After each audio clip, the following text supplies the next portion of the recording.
Welcome back from spring break, everybody. We're going to start by talking about naming. So we're going to name both ionic and covalent compounds, two different systems. This first one we'll look at, I'm naming ionic compounds. So ionic compounds always have a metal, a cation, and then a nonmetal. For the cations, the positive ions, we take the name of the atom and then we add the word ion. So for example, Na plus comes from, well, Na is sodium. So it comes from sodium atoms. So the name for Na plus is sodium ion. And then it'll be similar for calcium.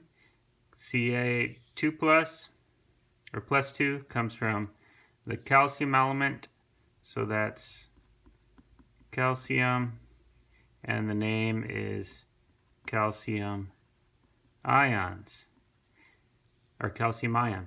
Just for a review, we know Na is positive 1 because it's in the first column, calcium's positive 2 because it's in the second column.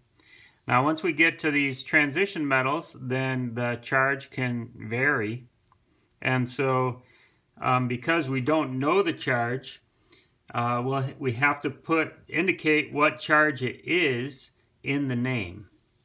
For sodium and calcium we didn't need to, because from the name you would just know that it's +1 or +2.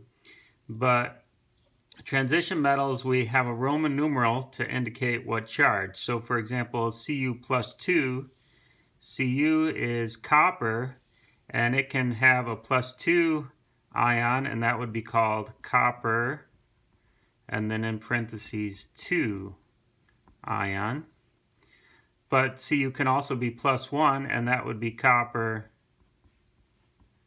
1 ion, where we put the Roman numeral in parentheses.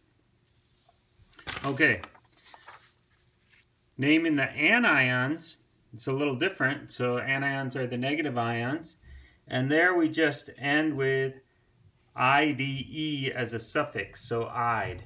So O-2 you might think is the oxygenide ion, but that sounds awkward, and so over the years it's been shortened to oxide ion.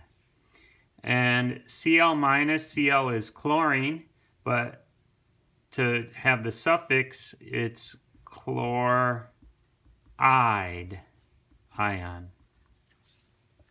So you just take the end of the word off and you substitute an ide.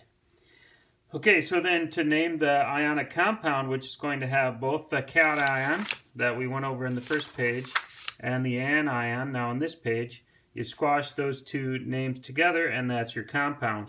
So for example, when we've got Na plus, that's the sodium ion, and Cl minus, that's the chloride ion, and we would just call the combination of those two ions sodium chloride.